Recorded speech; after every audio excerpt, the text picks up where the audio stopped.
Toda honra e toda glória sejam dadas ao nosso Deus. Meus irmãos, a paz do Senhor, que Deus em Cristo continue nos abençoando. Você aí mesmo da sua casa, abra sua Bíblia comigo. Livro de Jó, capítulo 42. Livro de Jó, capítulo 42. Enquanto os irmãos encontram o texto referido, quero louvar a Deus por essa oportunidade, de uma vez mais poder ministrar a sua palavra. Quero louvar a Deus pela vida do meu amigo, o pastor Delmário, que nos fez o convite. Deus em Cristo continue o abençoando. Quero louvar a Deus por essa equipe maravilhosa que sempre nos recebe muito bem aqui. Deus continue abençoando e prosperando. É você, meus amigos, internautas que estão atentos aí ao que Deus tem para falar conosco nessa noite. Jó, capítulo 42, o verso 10, assim está escrito: E o Senhor mudou o cativeiro de Jó, quando este orava por seus amigos, e também o Senhor deu a Jó 2 vezes mais do que ele tinha antes. Somente a parte A. E o Senhor mudou o cativeiro de Jó, quando este orava por seus amigos. Se você puder, diga para quem está do seu lado aí na sua casa, ou mande uma mensagem para alguém, dizendo que nem tudo o vento leva. Sempre fica alguma coisa depois do vento. Nós somos acostumados e conhecemos bem a história desse protagonista, de tudo que ele passou, de tudo que ele sofreu, de tudo que ele vivenciou na sua vida, e a sua história ela é um modelo para nós de perseverança, um modelo para nós de fidelidade. É bem verdade que nós nos inspiramos, nós nos espelhamos, admiramos muito a fé que esse homem desenvolve, a perseverança dele em meio a essas crises. Ao falarmos ou ao ouvirmos sobre Jó, como muitos de nós ouvimos e também falamos, nós costumamos cometer um erro de dizer que Jó, ele perdeu tudo. Mas isso é uma falácia. No capítulo de número 1, a partir do verso 13, começa a dizer tudo o que ele estava perdendo. Aí chega lá no versículo 20 e 21, Jó, ele se despe das suas vestes, ele se prostra e ele vai adorar. Então a primeira lição, ou a primeira coisa que o vento não leva da vida de Jó, e que o vento não pode levar da minha e da sua vida, é a nossa capacidade de adorar. Jó, ele vai adorar mesmo em meio à crise. Jó, ele vai adorar mesmo em meio à dor. Jó, ele vai olhar para o seu passado, ele vai dizer: nu eu saí do ventre da minha mãe. Mas ele já faz uma ligação e ele vai lá no futuro e vai dizer: nu eu também vou voltar. O Senhor, ele me deu no passado, e o Senhor, ele também está me tomando. Ele não está deixando de ser Deus pelas minhas percas. Então só me resta o agora, e o agora eu vou adorar. Bendito seja o nome dele. É bem verdade que nós temos passado por dias difíceis, e desses dias Jesus já tinha nos alertado. E nós esquecemos bem a parte A do versículo, porque Jesus, ele vai dizer: eu vos tenho dito isso para que em mim tenhais paz. Depois que vem: no mundo tereis aflições, mas tem de bom ânimo. Mas antes de falar das aflições, ele fala: em mim tenha paz. Vocês vão passar por dificuldades, adversidades, mas tenham paz em mim. É bem verdade que nós estamos passando por dias difíceis, e não digo isso só por conta dessa pandemia, desse vírus. Nós estamos vivendo dias difíceis em todas as esferas da nossa vida e na nossa sociedade. Mas o interessante é que Jó, ele não se perde com as suas perdas. Jó, ele permanece intacto diante daquilo que ele está perdendo. Jó, ele não se perde com aquilo que ele perdeu. Jó, ele permanece. Então não deixe que as coisas, que as circunstâncias, que os ventos levem a nossa capacidade de adorar. O que é adorar? É se prostrar diante de Deus, é render a Ele aquilo que Ele merece, independente se nós temos ou não. Jó, ele está nos mostrando que quem adora a Deus pelo que Ele pode fazer, está limitando o poderio dEle, porque Deus, Ele não é simplesmente aquilo que nós conseguimos enxergar dEle, através do que Ele faz. Ele vai além. No meio da crise, Jó, ele consegue despertar, ele consegue entender que ele ainda tem a capacidade de adorar, ele tem a capacidade de reverenciar a Deus. Não bastasse ele perder os seus bens, ele perdeu os seus filhos. Chega o capítulo de número 2. Mais uma vez os filhos de Deus vão se encontrar com ele. E Deus vira para Satanás e vai dizer: tenho observado o meu servo Jó. Ele permanece íntegro, justo, tem se desviado do mal, ele ainda retém a sua integridade, mesmo que você esteja me incitando contra ele sem causa, sem motivo. Satanás vira para Deus e vai dizer: toca nele, na sua saúde ele vai blasfemar.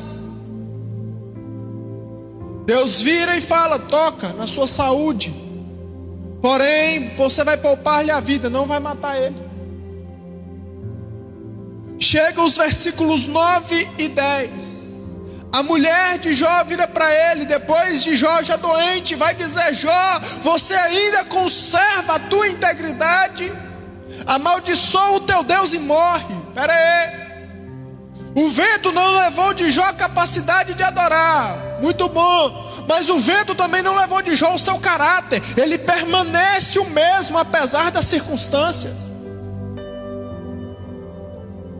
Já percebeu que existem muitas situações na nossa vida que nós estamos perdendo a nossa identidade, que o nosso caráter ele é levado junto, que as situações elas nos moldam de uma tal forma que nós não ficamos mais parecidos com o que Deus quer, mas de acordo com aquilo que nós estamos vivendo, está nos moldando.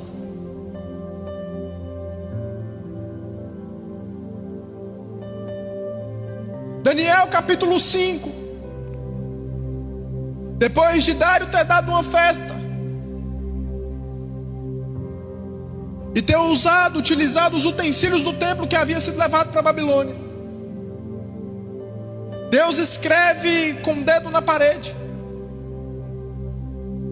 E por não haver quem fosse ali desvendasse o que estava escrito, mandaram chamar Daniel. O rei olha para Daniel e pergunta: és tu o mesmo Daniel? O tempo não te mudou? Continua crente como lá no capítulo 1 e no capítulo 2 que estava revelando o sonho? Olha a pressão que a Babilônia está colocando sobre você e você continua o mesmo Daniel? Você não mudou apesar do tempo? E quantas marcas nós temos demonstrado de mudança? E diga-se de passagem, não é uma mudança benéfica. O nosso caráter tem sido mudado e de certa forma fragilizado pela circunstância que nós estamos vivendo, de tal maneira que nós não estamos mais evidenciando o que Cristo fez. Porque até então nós não vemos Jó murmurar, até então nós não estamos vendo Jó blasfemar contra Deus, como Satanás estava dizendo. Até então nós estamos vendo Jó simplesmente dizer: Deus ele deu, mas Deus ele também tomou. Ele continua sendo Deus, eu preciso continuar sendo fiel. A nossa integridade deve permanecer a mesma. Mas olha que interessante que nesses mesmos versículos 9 e 10, nós vamos perceber que o vento não leva da vida de Jó aquilo que o vento tem levado da vida de muitos crentes hoje. Que a consciência de que Deus permite dias bons, mas Deus também permite dias maus. Ele vai dizer: nós temos recebido o bem de Deus. Ele responde para sua esposa: não receberíamos também o mal? Que astúcia é essa nossa de pensar que a vida com Deus é um mar de rosas?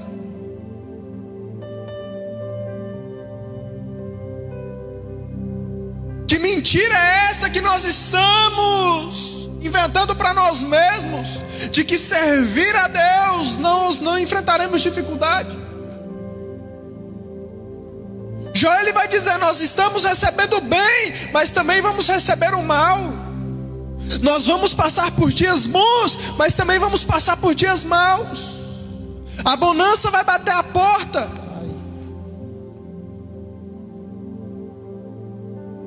mas o dia da crise também vai bater a nossa porta. E coisa boa é quando a crise bate, porque é quando a crise bate que nós revelamos quem nós somos. É quando a crise bate que nós revelamos o que nós temos dentro de nós. Foi no Getsemane que Jesus orou com intensidade e disse: Senhor, Pai, se é possível, afasta, mas se não, faz a tua vontade. É quando a crise chega que nós vamos revelar aquilo que nós temos. Paulo e Silas estão presos, mas o que eles vão fazer? Tem nada para fazer, a gente está apanhando demais, então vamos fazer o seguinte: você ora, eu vou cantar. É na hora da crise que nós vamos revelar. E nós temos que entender que Deus, ele permite dias bons, mas Deus também permite dias maus. Deus, ele faz coisas boas na nossa vida, ele nos abençoa, mas tem hora que Deus também fecha algumas portas na nossa vida. Tem hora que Deus estende a mão, mas tem hora que Deus puxa a mão. Tem hora que Deus faz, mas tem hora que Deus não faz.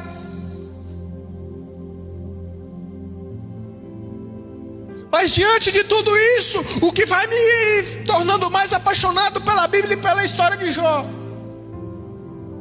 é que mesmo passando por tudo isso, o vento batendo na sua casa, o vento batendo na sua vida, na sua família, Jó, ele não perde a convicção de que Deus era com ele. Os seus amigos viram para ele e falam: Jó, você está em pecado, rapaz. Isso é a mão de Deus pesando sobre você. Isso é castigo de Deus sobre você, porque se fosse justo mesmo, não estaria dessa forma. Mas diante de tudo isso aí, chega o capítulo 19, o versículo 25. Jó, ele vai fazer uma afirmação, dizendo: eu bem sei que o meu Redentor vive. Eu bem sei que o meu Redentor vive, e que por fim ele vai se levantar. Eu me lembro do salmista no Salmo 46. Ele começa dizendo: Deus é o nosso refúgio e a fortaleza, o socorro bem presente na hora da tribulação, na hora da angústia. Versículo 2: pelo que não temeremos. E ele vai dizer aquilo que pode gerar medo nele. Mas chega o versículo de número 10. É o próprio Deus que toma a fala, e ele vai dizer: aquietai-vos e sabei que eu sou Deus.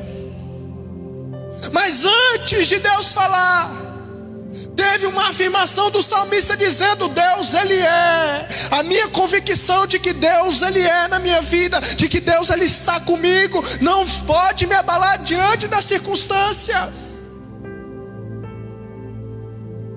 Já percebeu que em todo tempo na Bíblia, que homens e mulheres de Deus passaram por adversidades, passaram por dificuldades? Eles nunca vão dar ênfase ao momento em que eles estão passando, mas aquilo que Deus pode fazer por eles. É totalmente diferente de nós, que cantamos: Senhor, mora em mim, eu sou casa do Senhor. Totalmente o oposto de nós, que cantamos: o Senhor é meu amigo, eu quero descansar nos seus braços. Mas em contrapartida, quando o vento bate, a primeira coisa que nós fazemos é murmurar. Deus me esqueceu. Jó, ele não perde essa convicção. Ele vai dizer: eu sei que o meu Redentor vive e que por fim ele há de se levantar. Foi Jesus mesmo quem disse: eis que eu estou convosco todos os dias, até a consumação dos séculos. Então nós temos motivo para entender que nem tudo o vento leva. E temos motivo ainda mais para glorificar a Deus, porque Ele é conosco. A crise está batendo, Rodrigo, meu casamento não está muito bom, os meus filhos não estão me alegrando tanto, os meus pais só não estão me entendendo mais, a minha vida está um mar de conflitos, mas Deus, Ele é conosco.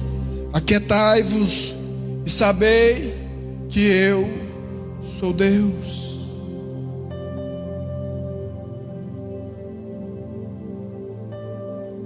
A história de Jó continua.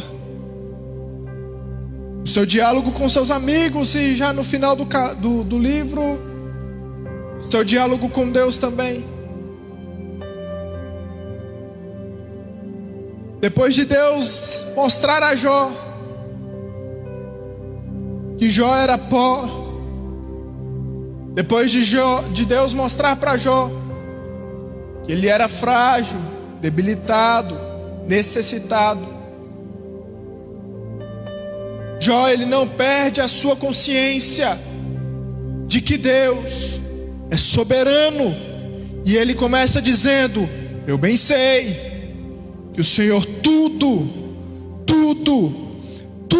pode, e que nenhum dos teus planos, dos teus propósitos, eles podem ser frustrados. Eu sei. A soberania de Deus não muda pela nossa aflição. Alguém já disse que Deus, ele não se desespera com o nosso desespero. Deus, ele permanece intacto. E já percebeu que nós só perguntamos aonde está Deus quando nós estamos passando pela crise? Porque no momento da bonança nós não questionamos aonde Deus está. Nós não questionamos a soberania de Deus, a sabedoria de Deus. No momento da bonança, da crise, é que nós vamos lembrar e perguntar: será que Deus me esqueceu? Por quê? Jó, ele não perde a convicção de que Deus, ele é soberano. Chega o versículo de número 5, capítulo 42. Depois de viver tudo isso, Jó, ele vira e fala: antes eu te conhecia de ouvir falar,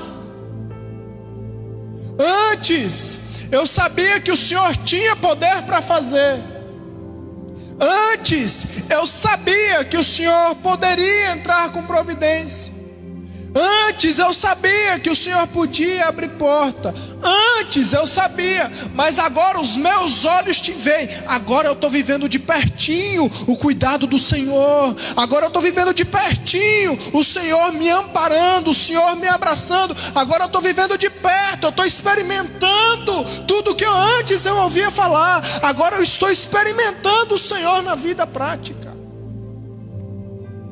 Jó, ele não perde a oportunidade de viver uma experiência maior com Deus. E por último, isso aqui é o que mais me chama a atenção na vida de Jó. Enquanto estudava, meditava, orava, falava com Deus, o quanto eu preciso aprender com Ele. Porque chega o capítulo 42, o versículo 8 até o 10. Deus vira para Jó e fala: eu não vou aceitar o sacrifício dos seus amigos. Eu quero que você sacrifique. Eu não vou aceitar a oração dos seus amigos. Eu quero que você ore. O vento não leva da vida de Jó a capacidade de Jó orar. O vento não leva da vida de Jó a capacidade dele orar. Olha para cá.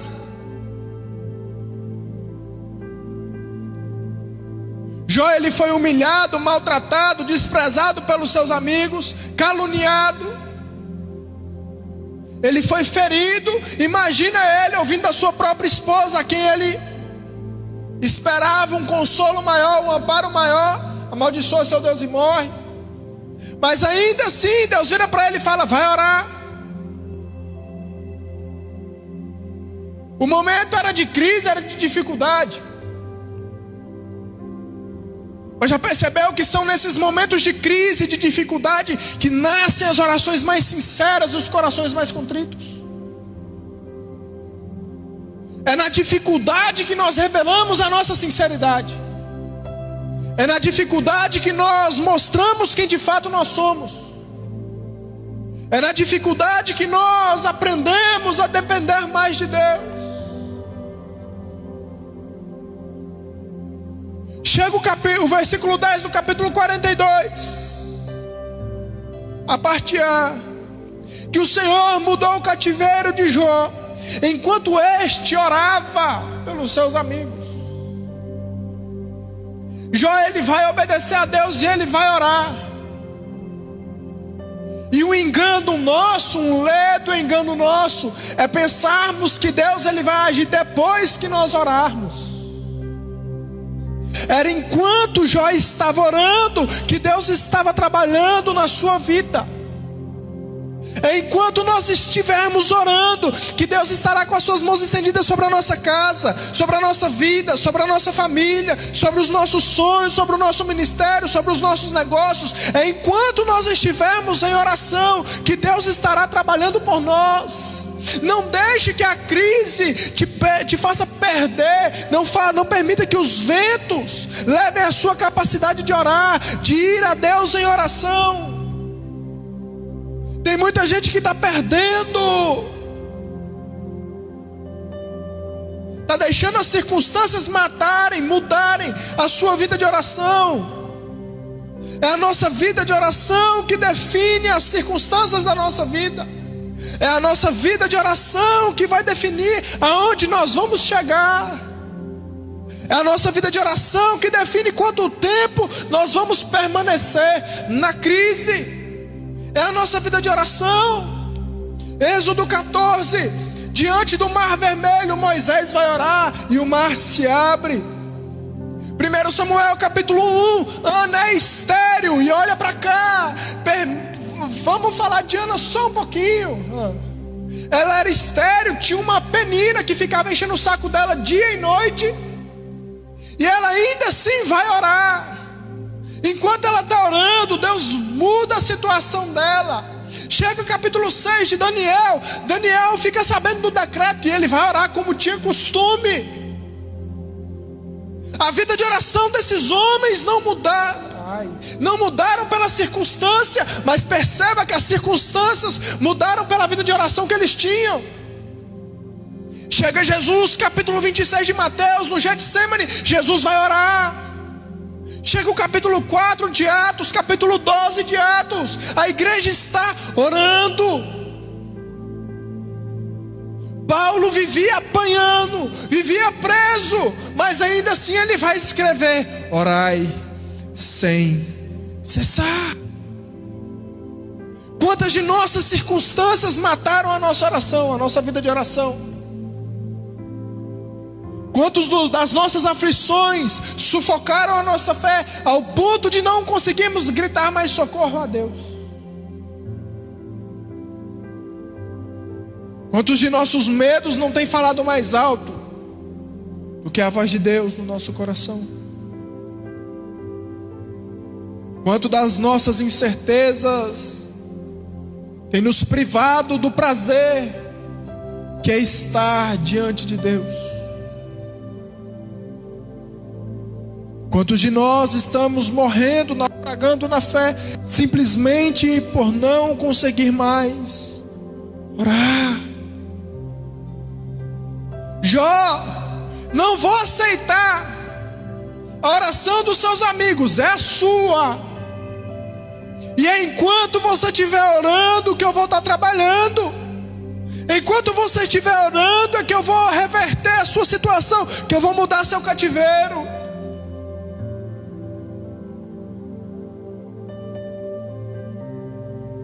Orar é experimentar Deus além das palavras. Nós conhecemos muito sobre oração, pregamos muito sobre oração, mas está na hora de nós vivermos, é o tempo de nós vivermos experiências com Deus através da oração. Sinceridade nas nossas orações, corações contritos diante de Deus. Eu quero orar com você e por você, que por um motivo ou outro